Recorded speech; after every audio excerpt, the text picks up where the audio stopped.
My ex-husband's new wife tried to relocate my son to Portugal without telling me, and now demands I sign over custody.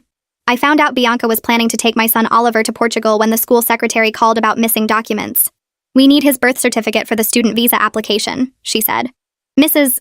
Hutchinson submitted everything except that.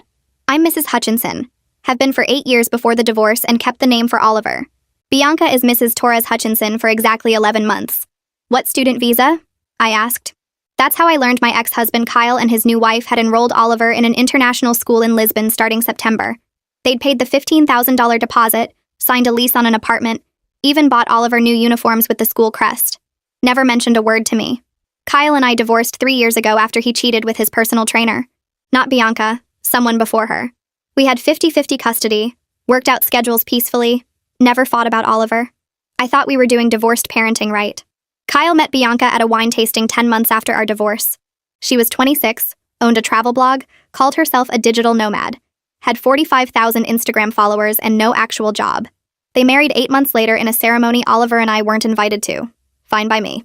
But Bianca immediately started overstepping, called herself Oliver's bonus mom, showed up to parent-teacher conferences, posted photos of Oliver on her travel blog without permission. I kept my mouth shut because Oliver seemed happy. That ended with the Portugal phone call. I drove straight to Kyle's house. Bianca answered wearing designer workout clothes that probably cost more than my mortgage payment. Oh, you heard, she said, actually smiling. Isn't it exciting? Oliver's going to experience authentic European culture, not this suburban wasteland. Behind her, I could see boxes labeled Oliver's room, Lisboa. They'd been packing his things. Kyle appeared looking guilty, but trying to play confident. We were going to tell you once everything was finalized, he said. Bianca got an amazing opportunity to partner with Portuguese tourism boards. It's just for a year. A year? I stayed calm even though my hands were shaking. You're taking my son to another country for a year? Our son, Bianca corrected.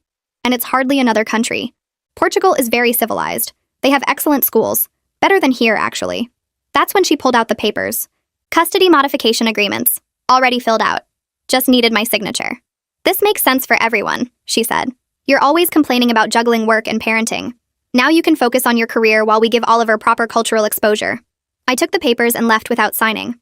That night, I called my brother-in-law Stephen, who happens to be a federal prosecutor. Told him everything. He made one phone call. Turns out attempting to remove a child from the country without both parents' consent is attempted parental kidnapping. The next morning, 2 federal agents showed up at Kyle's office. Not to arrest him, just to ask questions about the Portugal situation. Loud enough for his colleagues to hear. They asked about the apartment lease, the school enrollment, the plane tickets already purchased for next month. Kyle called me screaming an hour later. You involved the feds? Are you insane?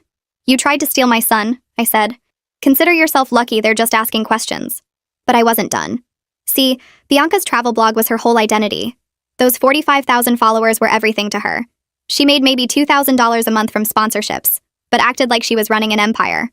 The Portuguese tourism board deal was her biggest break, worth $50,000 plus expenses.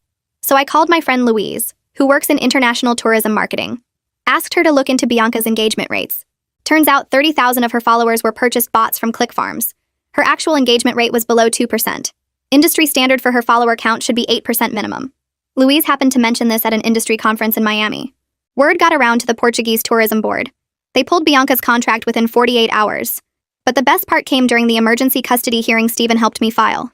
Bianca showed up in a Portugal soccer jersey thinking it was cute. The judge was not amused. Mrs. Torres Hutchinson, the judge said, reading from Bianca's submitted statement, you wrote that the biological mother is holding Oliver back from life-changing experiences. Can you elaborate? Bianca stood up eagerly. Oliver deserves more than strip malls and chain restaurants. In Portugal, he'd learn about real culture. Art, history, proper food. Not this American mediocrity his mother's content with. I see, Judge Robertson said. And what languages do you speak? English and some Spanish from college. Portuguese? I was going to learn with Oliver. Total immersion is the best way. The judge turned to me. Do you speak Portuguese? No, I admitted. But I'm not trying to move him there either. Judge Robertson looked at Kyle. Mr. Hutchinson, were you planning to move to Portugal as well? Kyle shifted nervously. I was going to visit monthly. My job is here. So your plan, the judge said slowly, was to send your 8-year-old son to a foreign country where he doesn't speak the language, with a stepmother he's known for less than a year, while you stay here for work? The courtroom went silent, quiet enough that I could hear my own heartbeat. Alyssa stood up beside me and opened her folder, pulling out a thick stack of papers. She walked them over to the judge and placed them carefully on the bench. Judge Robertson picked up the first page and started reading while Alyssa explained what she was presenting. School volunteer sign-in sheets showing I'd helped in Oliver's classroom every other Wednesday for the past 2 years. Medical appointment records with my signature on every form, every vaccination, every checkup since he was born. Email chains with his teachers about homework struggles and social concerns. Photos of science fair projects we'd built together at our kitchen table. Field trip permission slips. Parent-teacher conference notes in my handwriting. Birthday party invitations I'd organized. Soccer practice schedules I'd coordinated. The judge flipped through page after page, her expression getting more serious with each one. Alyssa pulled out another section showing Bianca's involvement. Exactly 3 parent-teacher conferences in 11 months. 0 medical appointments. No volunteer hours. 1 field trip where she'd posted Instagram photos instead of helping supervise. The contrast sat there on the judge's bench in black and white, impossible to ignore. Judge Robertson picked up another folder and opened it slowly. Oliver's report cards from the past 3 years. Straight A's in reading and math. Teacher comments about his kindness to other students. Awards for perfect attendance. Photos from the school art show where his painting won 2nd place. She spread the papers across her bench and looked at Kyle over the top of her reading glasses. She asked him what specific problems existed with Oliver's current school that required moving him to another country. Kyle opened his mouth, but nothing came out right away. He glanced at Edward Penn, who nodded at him to answer. Kyle said something about better opportunities and exposure to different cultures. The judge waited. Kyle added that the international school had smaller class sizes. Judge Robertson asked if Oliver was struggling in his current classes. Kyle admitted he wasn't. She asked if Oliver had behavior problems or social difficulties. Kyle said no, he was doing great, actually. The judge set down the report cards and folded her hands. She said that disrupting a child who was thriving academically and socially required more than vague ideas about better opportunities. She said that philosophical preferences about European versus American education didn't justify uprooting an 8-year-old from everything he knew. Kyle tried to explain about the cultural benefits again, but his voice got quieter as he talked. Bianca leaned forward like she wanted to interrupt, but Edward Penn put his hand on her arm to stop her. The judge asked Kyle if he'd discussed any concerns about Oliver's education with his teachers. Kyle said no. She asked if he'd researched the Portuguese school's curriculum or teaching methods. Kyle admitted he'd mostly let Bianca handle those details. Judge Robertson looked at the paperwork again and shook her head slightly. She said that making major life decisions for a child required more than letting someone else handle the details. She said it required actual thought about what was best for that specific child, not what sounded exciting or impressive. Edward Penn stood up and cleared his throat. He said that while the Portugal plan might have been poorly communicated, Kyle still had equal rights as a custodial parent. He said that both parents should have input into major decisions about Oliver's education and future. Judge Robertson looked at him and said that was exactly her point. She said equal custody meant both parents had to agree on major decisions. She pulled out our custody agreement and read directly from it. The part about requiring mutual written consent for any relocation beyond 50 miles. The part about both parents participating in decisions about education, medical care, and religious upbringing. She asked Edward Penn if his client had obtained mutual written consent before enrolling Oliver in a Portuguese school. Edward Penn said they'd planned to. The judge said planning to get consent after paying deposits and signing leases wasn't the same as actually getting consent first. Judge Robertson called for a 15-minute recess. The bailiff told everyone to remain seated while she left the courtroom. I stood up on shaky legs, and Alyssa guided me out into the hallway. My hands were still trembling, so I shoved them in my pockets. Alyssa smiled at me for the first time all day. She said this was going better than she'd hoped. She said the judge was clearly bothered by how Kyle and Bianca had acted. Stephen appeared from wherever he'd been sitting in the back. He came over and put his hand on my shoulder. He said Judge Robertson looked disturbed by their whole attitude. He said the way they'd treated parental consent like an annoying formality instead of a legal requirement wasn't sitting well. I asked if that meant I'd keep custody. Alyssa said nothing was guaranteed, but the judge's questions were pointing in the right direction. We stood in the hallway while other people from other cases walked past us. I watched Kyle and Bianca through the courtroom window. They were talking intensely with Edward Penn. Bianca kept gesturing with her hands. Kyle had his head down. The bailiff called us back in after 12 minutes instead of 15. Everyone took their seats and the room went quiet again. Judge Robertson came back in and sat down. She didn't waste time. She said she was ordering an immediate temporary modification to the custody arrangement. She said I would have primary physical custody of Oliver effective immediately. Kyle's face went white. He leaned forward like he might stand up, but Edward Penn grabbed his arm. Bianca actually gasped out loud. Not a quiet gasp either. A shocked sound that made several people turn to look at her. She stared at the judge with her mouth open. Judge Robertson kept reading from her notes. She said Kyle would maintain parenting time but with modifications. She said the existing schedule would continue but with new restrictions. No travel outside our state without my explicit written consent. No changes to Oliver's school or residence without court approval. She said these restrictions would remain in place until a full custody evaluation could be completed. Judge Robertson said she couldn't trust the current arrangement to stay stable. She said the evidence showed Kyle had planned to remove Oliver from the country without proper consent. She said that demonstrated poor judgment and disregard for both the custody order and Oliver's mother's rights. She said the court had to protect Oliver's interests first. She said that meant ensuring he remained in his stable, familiar environment, while professionals evaluated what permanent arrangement would serve him best. Bianca whispered something to Kyle, but the courtroom was quiet enough that I heard her say, "This wasn't fair." The judge looked up sharply. She reminded everyone that this was a legal proceeding, not a negotiation. She said fairness meant following the law and protecting children's well-being. She said adults who made unilateral decisions about children's lives shouldn't be surprised when court stepped in. Judge Robertson said she was appointing May Browning to do the custody evaluation. She said May was a child psychologist with 20 years of experience in family court cases. She said May would interview Oliver, both parents and any other relevant family members. She said May would observe parent-child interactions and review all the evidence. She said the evaluation would take approximately 6 weeks. She set a follow-up hearing for the first week of October.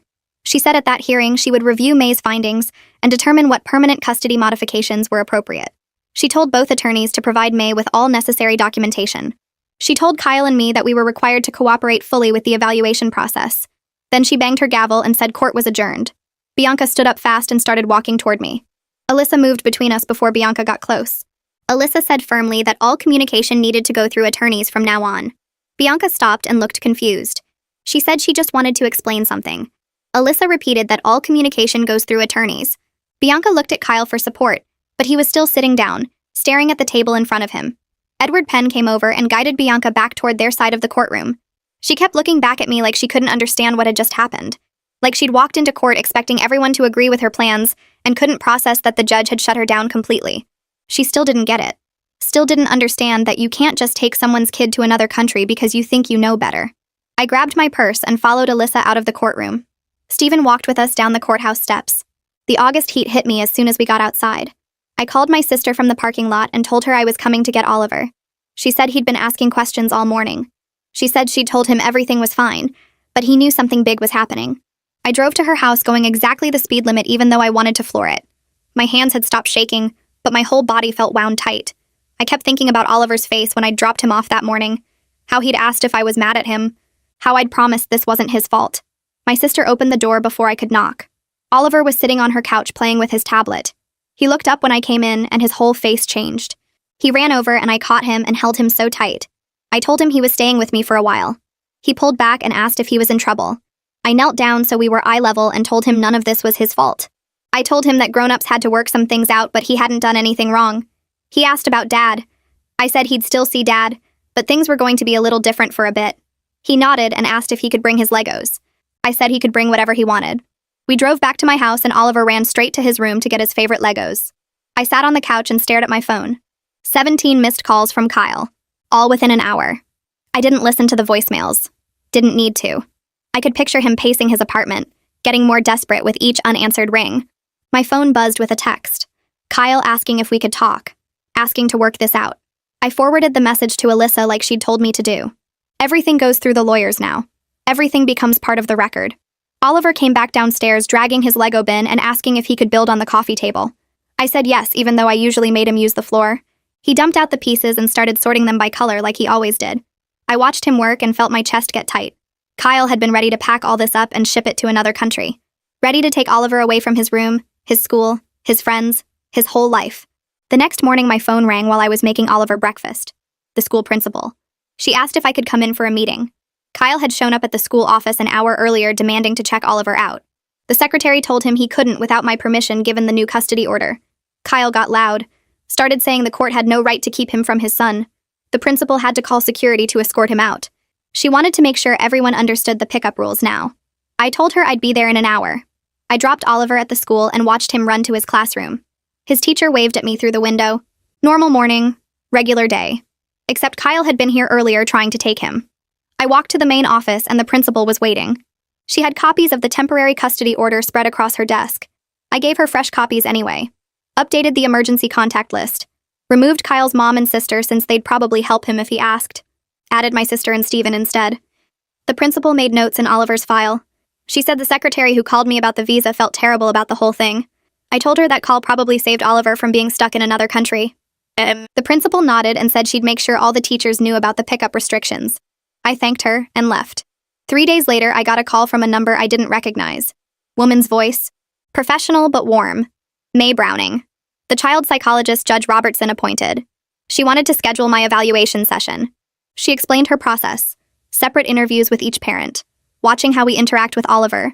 Talking to Oliver himself in ways that made sense for an 8-year-old. She said her job was figuring out what worked best for Oliver. Not punishing anyone. Just finding the right arrangement. We scheduled my session for the following Tuesday. She'd come to my house around 4 so she could see me and Oliver together during our normal routine. I spent the next few days trying not to think about it. Trying not to clean my house too much or plan out what we'd do. May said she wanted to see normal, natural, how things actually were. Tuesday came and May showed up right at 4. She was younger than I expected. Maybe 35. Wore jeans and a cardigan. Carried a leather bag instead of a briefcase. She shook my hand and said she appreciated me making time. We sat at my kitchen table and she pulled out a notepad. Asked about my parenting approach, Oliver's daily routines, his friendships at the school, his relationship with Kyle before all this happened, how I'd handled the divorce, how we'd managed co-parenting. I told her the truth, that it had been hard at first, but we'd figured it out, that Kyle and I actually did pretty well sharing custody until Bianca came along, that I'd kept my mouth shut about a lot of Bianca's overstepping because Oliver seemed happy. May wrote everything down, asked about my work schedule, how I handled sick days and school events, what Oliver and I did together. I told her about homework at the kitchen table, movie nights on Fridays, swimming lessons on Saturdays, normal stuff, regular life. Oliver got home from my sister's house around 5 and May watched us together. Watched me help him with his math homework. Watched us make dinner, spaghetti with meatballs, Oliver's favorite. He talked the whole time about his day at the school, about the book they were reading in class, about his friend Joshua who brought in his pet hamster for show and tell. May sat at the counter taking notes while Oliver showed her his room, his artwork taped to the walls, his shelf of books, his collection of rocks from our camping trip last summer. He seemed comfortable with her, not nervous, just excited to show someone his stuff. 2 days later, Kyle had his evaluation session with May. Alyssa texted me the scheduling update. Said Bianca tried to come to the session even though May specifically said it was for Kyle alone. May had to ask Bianca to wait outside. Apparently Bianca didn't take it well. Stood in the hallway making phone calls loud enough for everyone to hear. Alyssa said the whole thing was a bad look for Kyle. Made it obvious Bianca controlled everything. Made it clear Kyle couldn't even do a custody evaluation without her hovering. I heard through mutual friends that things were falling apart between Kyle and Bianca. Bianca was furious about Portugal. Blamed Kyle for not handling me better. Said he should have just taken Oliver without telling me. That I'd have gotten over it eventually. Kyle apparently told a friend he was starting to see Bianca differently. Starting to realize her judgment wasn't great. That maybe rushing into marriage with someone he barely knew hadn't been his smartest move. The friend said Kyle looked exhausted. Said his apartment was a mess. Said Bianca was barely speaking to him except to complain. Stephen called on Friday afternoon. The federal inquiry was officially closed. No charges since Kyle hadn't actually taken Oliver out of the country. But the investigation record was still available for family court. Stephen said the whole point was making Kyle understand how serious this was. Making him see that attempting to relocate a child without consent wasn't just a co-parenting disagreement. It was a federal crime. The message got through. Kyle hadn't tried to contact me directly since that first night. Hadn't shown up at my house. Hadn't tried anything stupid. Louise called the next day with an update. Word had spread through the tourism industry about Bianca's fake followers. Several brands quietly ended their partnerships with her. Her Instagram following dropped to around 30,000 as she stopped buying bots. Her engagement rates stayed terrible. Real people weren't interested in her content. Without the fake numbers, she was just another travel blogger with mediocre photos and boring captions. Louise said Bianca's career was basically over. No legitimate brand would work with someone who'd been caught buying followers. The Portugal Tourism Board deal had been her shot and she'd blown it. Alyssa called me the following Tuesday to schedule May's interview with Oliver. She explained that May wanted to meet him at a family therapy center that had a playroom designed for kids his age. The appointment was set for Thursday afternoon. I picked Oliver up from the school early and drove him to the center without telling him too much about what to expect. He seemed nervous in the car, asking if he was in trouble. I reassured him that he wasn't, that a nice lady just wanted to talk to him about how things were going. The center was in a converted house with a bright blue door and a garden out front. Oliver relaxed a little when he saw the playground equipment visible through the windows. May met us in the lobby wearing jeans and a cardigan, looking more like a teacher than a doctor. She introduced herself to Oliver and showed him the playroom filled with toys, art supplies, and games. She told me I could wait in the lobby and that they'd be done in about an hour. I sat in an uncomfortable chair reading the same magazine page over and over while imagining what they were talking about. When Oliver emerged, he looked calm and was carrying a drawing he'd made. May walked him out and told me she'd send her report to Alyssa within 2 weeks. Oliver chattered about the cool toys on the drive home, mentioning that May had asked him about his favorite things to do at my house and at his dad's house.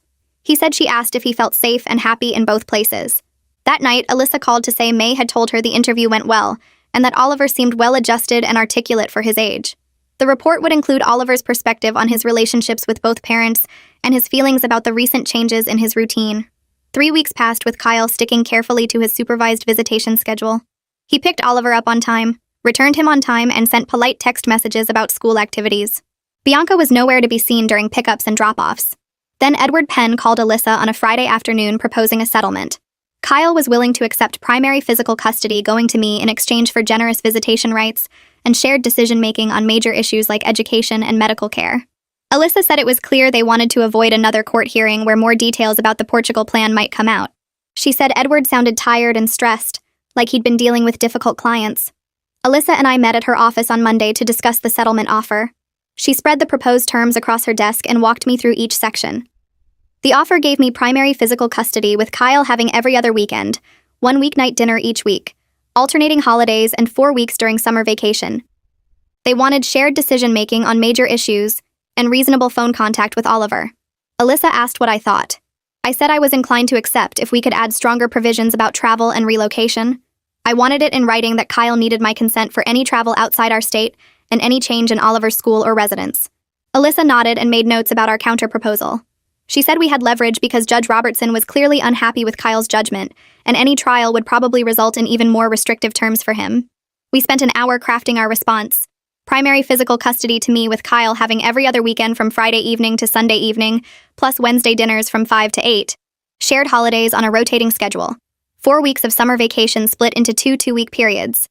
The critical part was the travel and relocation clause requiring my written consent for any travel beyond 100 miles from our city, and any change in Oliver's school enrollment or primary residence. We also included a provision that custody arrangements could be reviewed in 2 years if both parents demonstrated sustained cooperation and circumstances changed significantly.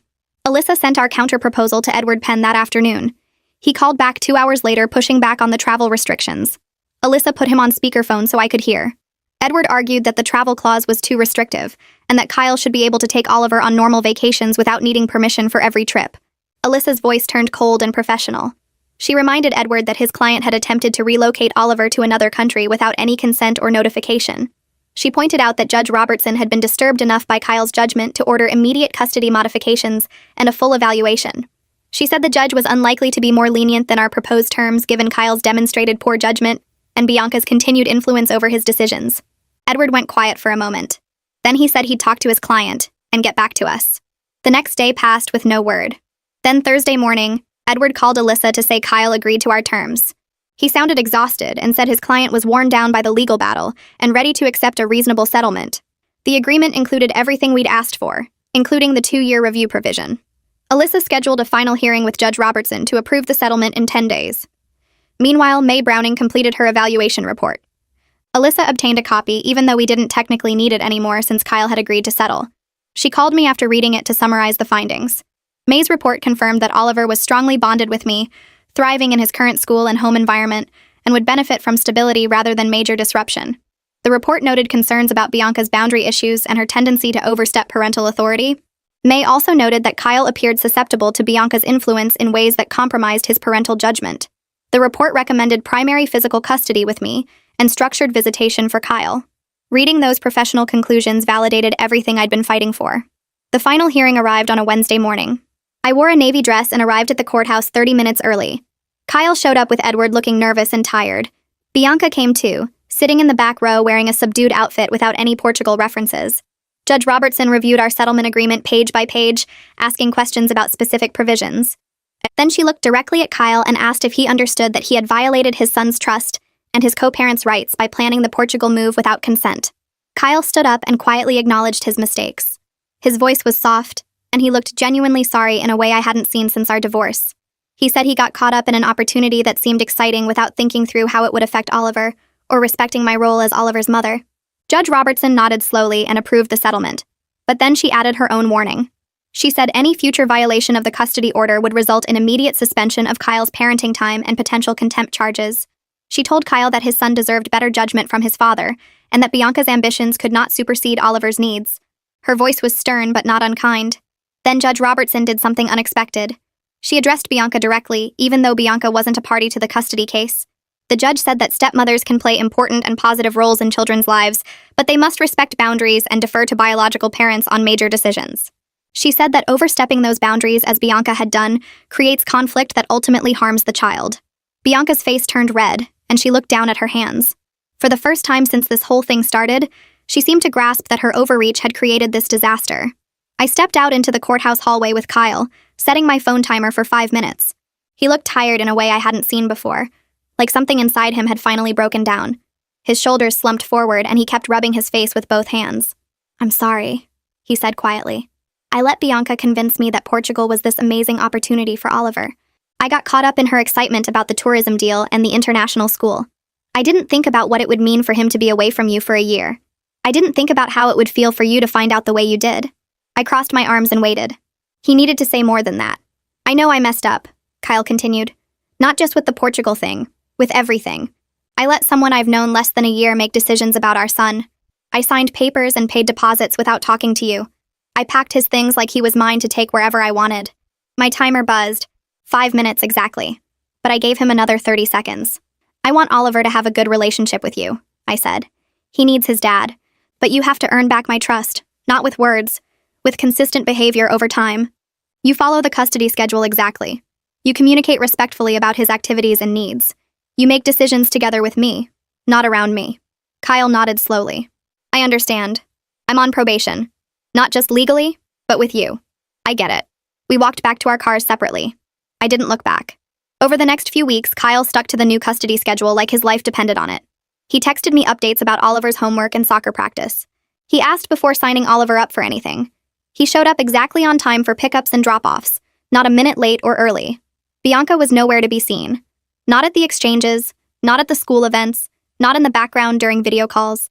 Kyle mentioned once that she was traveling for work, but her Instagram activity had dropped to maybe 1 post per week. The photos looked different too. Less polished, fewer sponsored tags. Her follower count kept shrinking. I checked her profile one night after Oliver went to bed. She was down to 32,000 followers.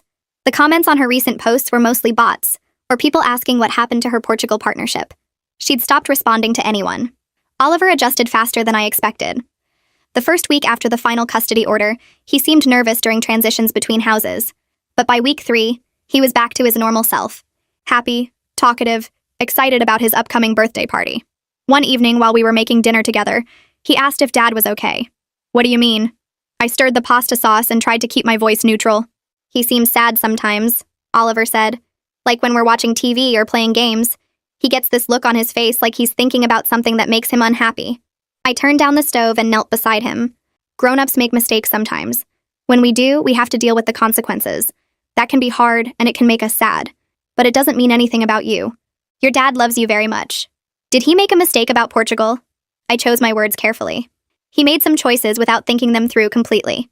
Now he's working on making better choices. That's what matters. Oliver seemed satisfied with that answer. He went back to setting the table while humming a song from the school. 2 months after the final custody order, Louise called me on a Tuesday morning. "I heard something through the industry network," she said, "about Bianca and Kyle." I poured myself more coffee and sat down at the kitchen table. "What?" "They separated. Bianca moved back to her hometown somewhere in Ohio. Kyle got an apartment closer to your neighborhood." I felt a strange mix of emotions. Part of me felt vindicated that their rushed marriage couldn't survive the consequences of their Portugal scheme. Part of me felt genuinely sad that Oliver had to deal with another family disruption so soon after the custody battle. "How long ago?" I asked. "Maybe 3 weeks. Kyle's been keeping it quiet. Apparently Bianca's influencer career never recovered after the Portuguese tourism board dropped her. The other brands started pulling out when they realized her engagement numbers were fake. She was making almost nothing by the end. And Kyle? I think he finally saw who she really was. The Portugal thing wasn't about Oliver's education or cultural opportunities. It was about her trying to rebuild her brand on his back. When that fell apart, so did they. I thanked Louise for the information and hung up. Oliver would need to know eventually, but I'd wait for Kyle to tell him first. Kyle asked to meet for coffee the following week. I agreed, but picked a busy Starbucks near my office during lunch hour. Public place, time limit, easy exit if needed. He was already there when I arrived, sitting at a corner table with 2 coffees. He'd remembered how I took mine. That was something, at least. "Thanks for meeting me," he said as I sat down. "You said you wanted to talk about co-parenting going forward." Kyle nodded and wrapped both hands around his cup. "Bianca and I separated. I'm sure you heard. Louise mentioned it. I should have told you sooner. I just needed time to figure out how to explain it to Oliver." He paused. Her influence made me lose sight of what mattered. The Portugal plan, the way she talked about you, the way she inserted herself into every part of Oliver's life. I let all of that cloud my judgment as a father. I sipped my coffee and waited. "I'm committed to rebuilding your trust," Kyle continued. "I want to be a better father to Oliver. Even if that means less exciting adventures than Portugal would have been. Even if that means admitting I was wrong and working hard to prove I've changed." "Words are nice," I said, "but they don't mean much without sustained changed behavior. You've been doing well with the custody schedule. Keep doing that. Keep communicating respectfully. Keep putting Oliver first instead of whatever new person enters your life." "I will. We can try monthly co-parent meetings," I offered. "Sit down together, discuss Oliver's progress, coordinate schedules, start fresh with realistic expectations about cooperation. But if you slip back into old patterns, we're done trying." Kyle agreed immediately. We finished our coffees and talked logistics for 20 minutes. It felt almost normal. Almost like the cooperative co-parenting we'd managed before Bianca entered the picture. 3 weeks later, Oliver's teacher sent me an email that made me smile for the first time in months. Oliver was thriving academically. His reading scores had jumped 2 grade levels. His math work showed strong problem-solving skills. He was participating actively in class discussions and had developed close friendships with several classmates.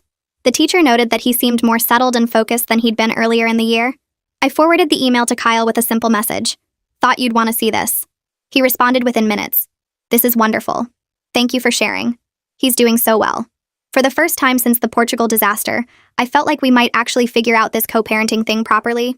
Thanksgiving arrived faster than I expected. Kyle and I worked out a schedule where Oliver would spend the morning with me and evening with him. The transition happened at Kyle's new apartment, which was only 15 minutes from my house. Oliver was excited about celebrating twice. He helped me make pumpkin pie in the morning. Then we watched the parade together on the couch. When it was time to go to Kyle's, I walked him to the door. Kyle answered, looking nervous but genuine. "Happy Thanksgiving." "You too." Oliver ran inside to see what his dad had cooked. Kyle and I stood in the doorway for an awkward moment. "He did great in his school play last week," I said. Remembered all his lines. "I heard. I'm sorry I missed it. Work conflict, I couldn't move. There will be other plays." "Yeah." Kyle smiled slightly. "There will be." I left feeling something close to hope. Not for us, but for Oliver. For the possibility that his parents could actually be in the same room without tension. That night, after Oliver was asleep in his bed, I opened a dating app for the first time in 3 years. I'd been so focused on avoiding conflict, on keeping peace with Kyle, on not rocking the boat, that I'd forgotten to prioritize my own life and judgment. The Portugal situation taught me that avoiding all conflict isn't the same as doing what's right. Sometimes you have to fight. Sometimes you have to use every resource available. Sometimes you have to trust your instincts even when it means disrupting the false peace you've carefully maintained. I scrolled through a few profiles without much interest. Stephen had joked that any future partners would need to pass his federal prosecutor screening. The thought made me laugh out loud in my quiet living room. I had my family's support. I had Oliver safe and thriving in his room down the hall.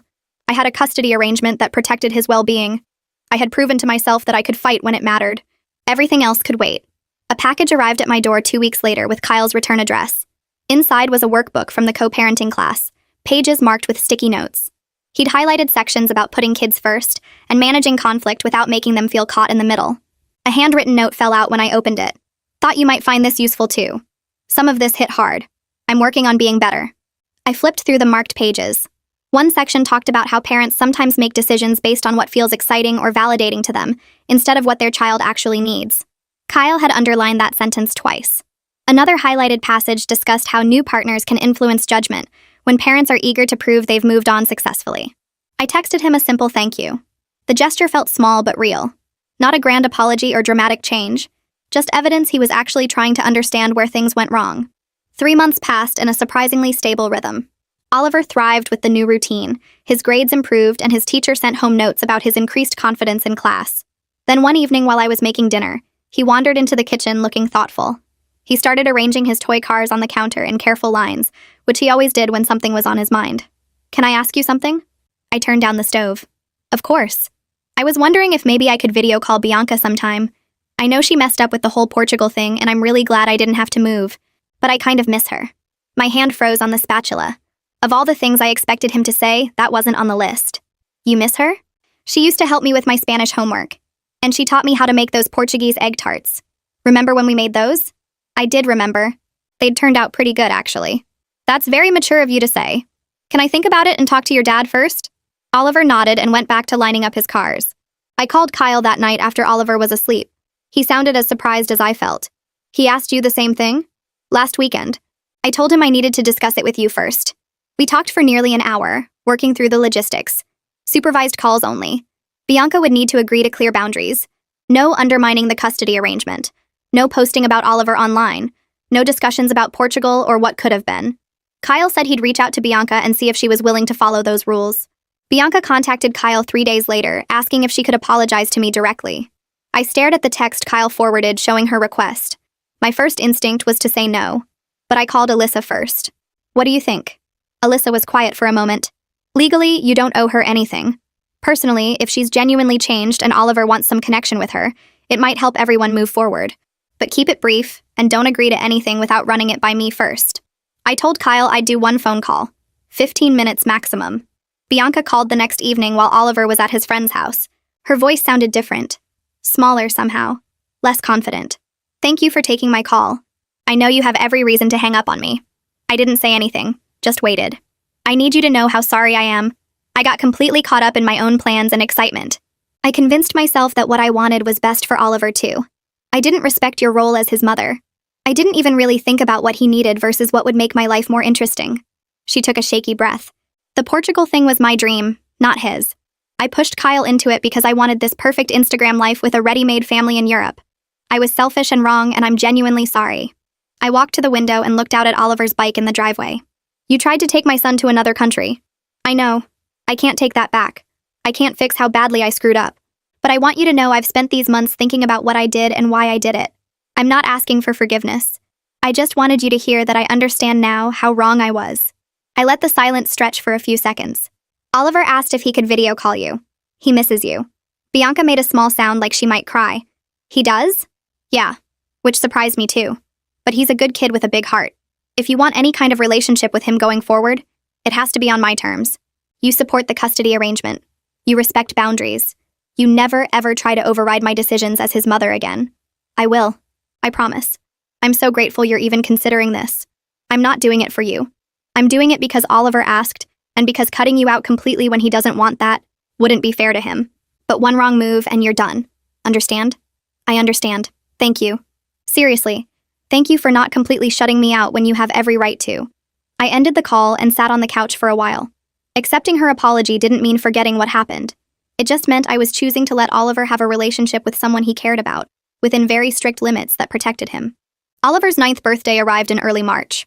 Kyle and I met 3 times beforehand to plan the party, splitting the guest list, coordinating the trampoline park reservation, and dividing up food responsibilities.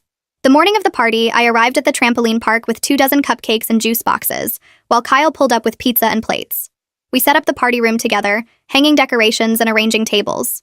Other parents started arriving with their kids. Several divorced parents I knew from the school events watched Kyle and me working together with obvious surprise. One mom pulled me aside while the kids were jumping. I have to say, you two are handling this divorce thing really well. My ex and I can barely be in the same room. I glanced over at Kyle, who was helping a kid with his jump socks. It took some work to get here. We had a rough patch. Well, whatever you're doing, it's working. Your son seems really happy. Oliver bounced over, sweaty and grinning, to show me a trick he learned. Kyle came over too, and we both watched him demonstrate his flip attempt. For a moment, standing there with Kyle cheering on our son, I felt something settle inside me.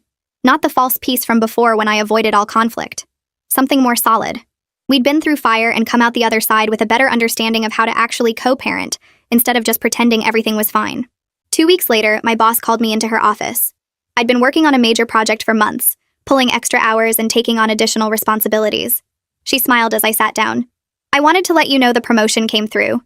You'll be moving to senior manager effective next month with a salary increase. I felt my face break into a huge smile.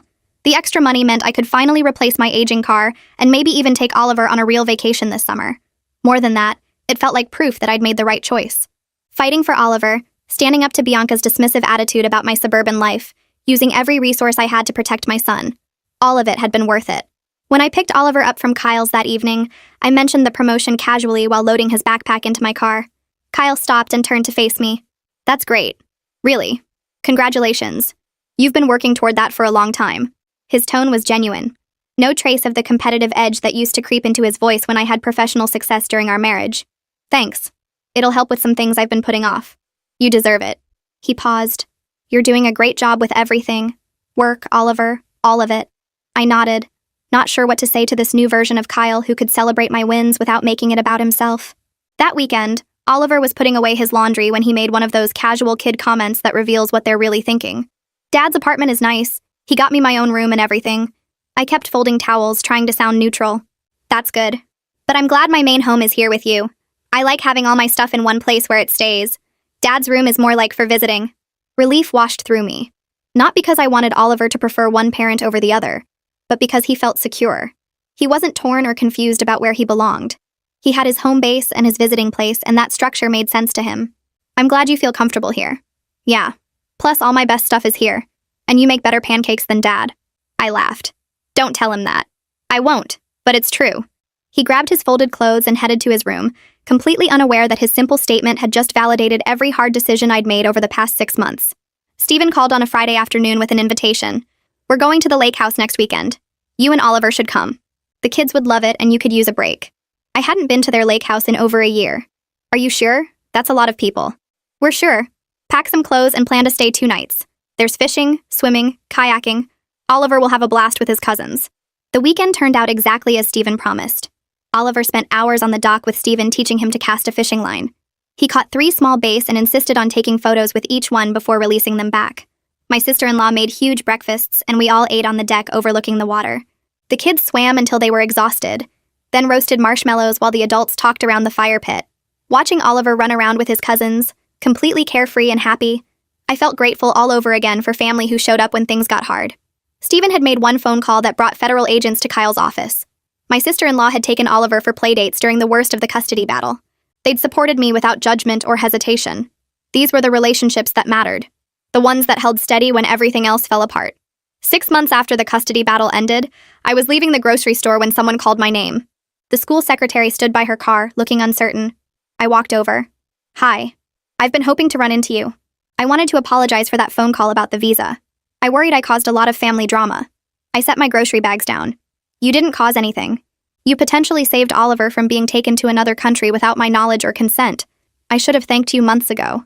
Her eyes filled with tears. I felt so guilty. I kept thinking maybe I should have just ignored the paperwork issue. Please don't feel guilty. That call gave me a chance to stop something that would have been really traumatic for my son. You did exactly the right thing by following protocol and contacting both parents. She wiped her eyes. How is Oliver doing? He's great. Thriving, actually. The whole situation worked out better than it could have. I'm so glad. I've been worried about him. We talked for a few more minutes before going our separate ways. Driving home, I thought about how many people had played small but crucial roles in protecting Oliver. The secretary who made that call. Stephen, who knew exactly who to contact. Louise, who exposed Bianca's fake followers. Alyssa, who fought hard in court. Even May, whose evaluation backed up what I already knew about what Oliver needed. Kyle and I met at a coffee shop for our 6-month check-in, a scheduled review of how the custody arrangement was working. He ordered his usual black coffee while I got tea. We sat at a corner table with notebooks and calendars spread between us. Summer schedule first? Kyle pulled out his calendar. I've got 2 weeks of vacation saved. I was thinking first 2 weeks of July if that works for you. That works. I'll take him the last week of July and first week of August. My promotion came with extra vacation days. We went through the details methodically. Camp schedules, doctor appointments, back to the school shopping. The conversation stayed focused on Oliver the entire time. No tension, no hidden agendas, no resentment bubbling under the surface. Just 2 parents working out logistics for their kid. He mentioned wanting to try soccer this fall, Kyle said. Yeah, he's been talking about that. The league practices Tuesday and Thursday evenings. I can do Tuesdays. You take Thursdays? That works. Kyle closed his calendar and looked at me directly. This is working. The new arrangement. Better than before, actually. I nodded. We're being more honest now. Before Portugal, we were just avoiding difficult conversations and pretending that meant we were co-parenting well. Yeah, I think I confused keeping the peace with actually doing right by Oliver. We both did. I finished my tea.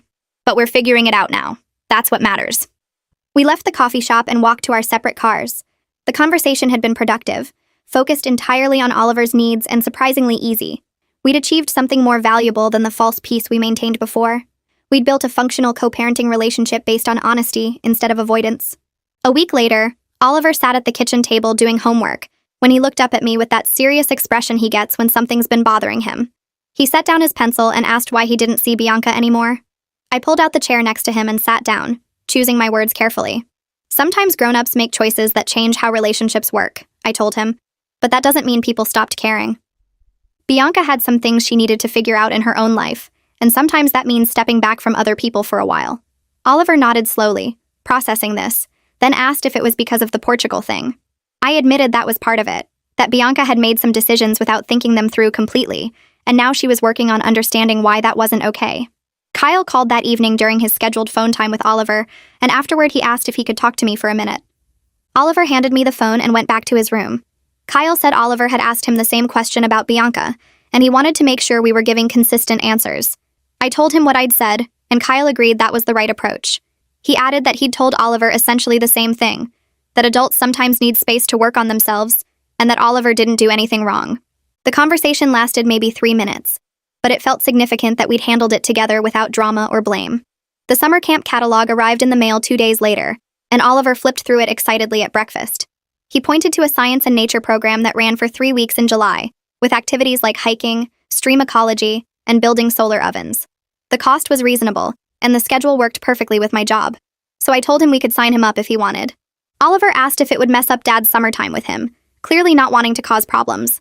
I texted Kyle that afternoon with the camp dates and asked if we could adjust his summer visitation to work around it.